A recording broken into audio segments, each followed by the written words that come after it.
m'apprend par votre voix qu'en vain Britannicus s'assure sur mon choix.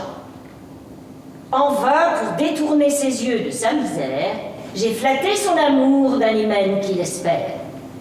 À ma confusion, Néron veut faire voir qu'Agrippine promet par-delà son pouvoir. Rome, de ma faveur, est trop préoccupée. Il veut, par cet affront, qu'elle soit détrompée et que tout l'univers apprenne avec terreur à ne confondre plus mon fils et l'empereur. Il le peut. Bonsoir Jean-Baptiste. Bonsoir Xavier. Alors on l'a reconnu évidemment, Néron, Agrippine, c'est bien de Britannicus de Jean Racine qu'il s'agit. Une nouvelle production à partir de demain, la Comédie Française, avec la grande comédienne Dominique Blanc. Dominique Blanc, une des grandes actrices du théâtre français, est toute jeune pensionnaire depuis quelques semaines et qui sera sur scène dans le rôle d'Agrippine dans Britannicus à partir de demain soir. Nous, on s'est glissé aux toutes dernières répétitions. Autre première, c'est celle de Stéphane Braunschweig, qui est lui aussi tout nouveau directeur du théâtre de l'Odéon à Paris, qui fait sa première mise en scène à la Comédie Française et son premier Racine. Et c'est donc Britannicus, grande pièce sur la politique, grande pièce sur les intrigues de pouvoir, presque policière cette pièce. Et vous allez me dire peut-être, oh la romantique ça m'ennuie, j'y comprends rien, je ne m'en souviens plus. Sauf que c'est moderne, il n'y a pas de colonnade, il n'y a pas de toge, c'est une version contemporaine, avec, vous l'avez peut-être vu dans cet extrait, un grand bureau ovale, on pourrait se croire au Kremlin, à Moscou ou à la Maison Blanche à Washington, et ça marche, regardez. Agrippine, seigneur, est toujours redoutable. Rome et tous vos soldats révèrent ses aïeux. Germanicus, son père, est présent à leurs yeux. Elle sait son pouvoir. Vous savez son courage. J'ai envie qu'on regarde ça comme on pourrait regarder, je sais pas, des séries comme House of Cards ou Borgen, qui sont vraiment voilà, des séries où se jouent des enjeux de pouvoir très forts. Contre Britannicus, Néron s'est déclaré. L'impatient Néron cesse de se contraindre, las de se faire aimer. Il veut se faire craindre. Est-ce qu'un bon pouvoir, c'est un pouvoir qui se fait aimer ou est-ce que c'est un pouvoir qui se fait craindre? Est-ce qu'il faut plaire à l'opinion ou lui déplaire? Ça, c'est des questions qui, peut-être, courent aussi dans des démocraties. Le Sénat fut séduit.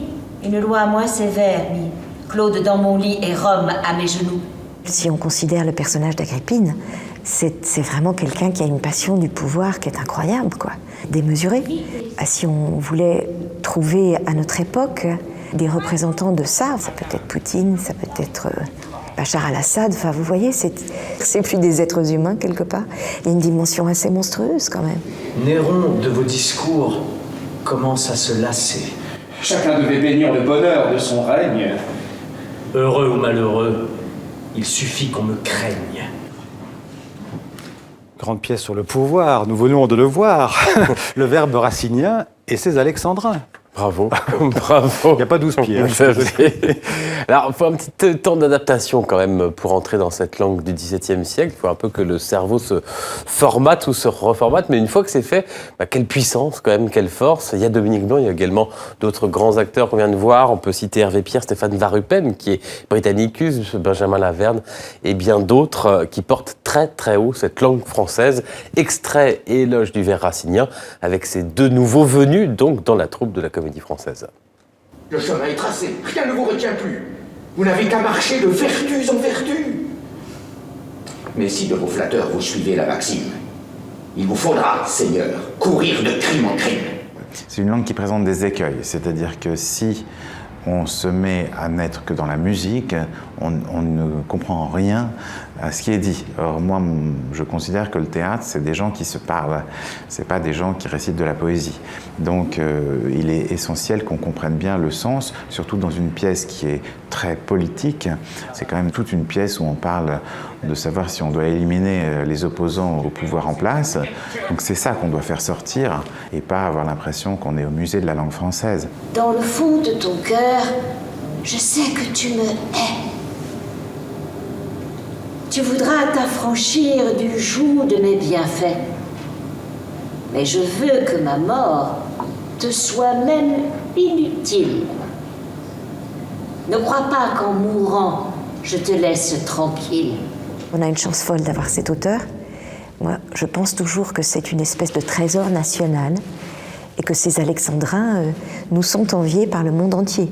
Quand vous tournez avec des acteurs britanniques, par exemple, ils ont Shakespeare. Mais enfin, quand même, ils envient l'alexandrin du XVIIe. Arrêtez, Néron. J'ai 2 mots à vous dire. Britannicus est mort. Je reconnais les coups. Je connais l'assassin. Et qui, madame? Vous. Moi. Voilà les soupçons dont vous êtes capable. Il n'est point de malheur dont je ne sois coupable. Et si l'on veut, madame, écouter vos discours, ma main de Claude même aura tranché les jours. Son fils vous était cher. Voilà, meilleur que House of Cards et Borgen réunis, Britannicus. Donc à la Comédie Française jusqu'à la fin du mois de juillet. Oui. Mais ces spectacles de la Comédie Française, ils seront bientôt visibles au-delà de Paris. Oui, alors il y a de temps en temps des tournées un peu partout dans le monde de la troupe de la Comédie Française, mais il va y avoir désormais au cinéma également, avec un accord qui a été conclu entre les cinémas Pathé et la compagnie. Ça commence à l'automne avec plusieurs retransmissions en direct, vous savez, un peu à la manière du Metropolitan Opera de New York ou des ballets du Bolchoï. Ça commencera avec Roméo et Juliette de Shakespeare en français, mise en scène par Éric Ruff. Merci Jean-Baptiste, et demain. À demain.